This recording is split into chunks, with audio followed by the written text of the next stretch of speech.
ቀደም ሲል ጠላ ቤቶችና ሻይ ቤቶች የነበሩበት በጣም ደቃቃ ሰፈሮች የነበሩ በተለምዶ አዳጎ ተብሎ የሚጠራ ሰፈር ነው።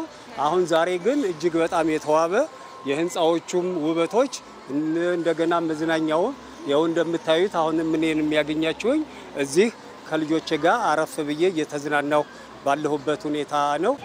የተዋበች ከተማ እኛም ወተን ካቧራ ጸድተን ተውበን እንደፈለግሽ ለብሰሽ እንደፈለግሽ ነሽ ማታ በጨለማ መሄዳትሽን ነበር።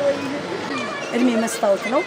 ወልዲያ ናሳየን ወልዲያ ምርጥ ወልዲያ ሀገራችን በጣም ደስ ይላል።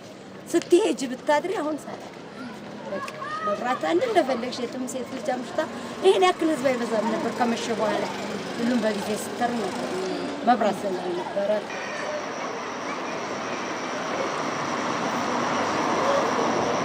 ለዚህ ደግሞ ልክ ነው። ሰላሙን መጠበቅ ሰላማችንን ማስጠበቅ ግድ ይለናል። ለዚህ ደግሞ በቁርጠኝነት ሁላችንም ለሰላሙ መስራት ይገባናል የሚል ሐሳብ አለ። በጫና ውስጥ እያለን በተለያዩ ማህበራዊ ቀውስ ውስጥ ሆነን ይሄን መስራት ከተቻለ ከዚህ ይበልጥ ብዙ መስራት እንደሚቻል ራሱ ተግባሩ ምስክር ነው ብሎ መውሰድ ይቻላል። አሁን እኛ የምንፈልገው ሁሉም ነገር ሰላም ሆኖ በውጭም ያሉት በውስጥም ያሉት ሁሉም የወላድ ገመዱ አንድ ነው።